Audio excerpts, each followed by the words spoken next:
జాగ్రత్తగా పరిశీలించి నిపుణులతో టెస్టులు చేయించి మరి అటువంటి ఇబ్బంది లేకుండా మరి చూసుకోవాలని చెప్పి కూడా కోరుతూ మరి అగ్ని ప్రమాదం జరిగే అవకాశం లేకుండా అన్ని రకాల జాగ్రత్తలు తీసుకోవాలని, వచ్చిన వాళ్ళకు మంచినీటి సౌకర్యం కానీ మరి కరెంటు బాగా ఉండేటట్టుగా కూడా మీరు జనరేటర్లు కూడా పెట్టుకోవాల్సిన అవసరం ఉన్నది.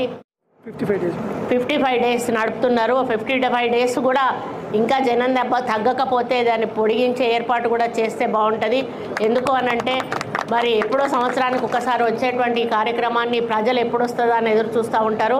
కాబట్టి వాళ్ళను వచ్చే వాళ్ళందరినీ కూడా మంచి వాతావరణంలో ఈ ఎగ్జిబిషన్ దర్శించుకొని మంచి సంతోషమైనటువంటి ఒక మనసుతో వాళ్ళు ప్రశాంతంగా బయటికి వెళ్ళే విధంగా మన యాజమాన్యం సహకరించి ముందుకెళ్లాలని వారిని కోరుతూ మళ్ళీ ఒకసారి వాళ్ళని అభినందిస్తూ మరి ఇంత పెద్ద ఎత్తున ఖర్చు పెట్టి మరి ఇక్కడ ప్రజలకు ఒక మంచి మరి ఆనందాన్ని అందించాలనే లక్ష్యంతో ఖర్చు పెట్టి ఈ ఎగ్జిబిషన్ని వాళ్ళు ఆర్గనైజ్ చేస్తున్నందుకు వాళ్ళను అప్రిషియేట్ చేస్తూ మరి ప్రజలందరికీ కూడా సౌకర్యాలు కల్పించి మంచి వాతావరణంలో వచ్చిన వాళ్ళు మళ్ళీ జాగ్రత్తగా వెళ్ళే విధంగా చర్యలు తీసుకోవాలని కోరుకుంటూ ఇక్కడ పోలీస్ డిపార్ట్మెంట్ వాళ్ళు కూడా ప్రత్యేక శ్రద్ధ చూపి ఇక్కడ ఇబ్బంది లేకుండా చూడాల్సిన బాధ్యత కూడా వాళ్ళకు అప్పగిస్తూ సెలవు తీసుకుంటా ఉన్నాం.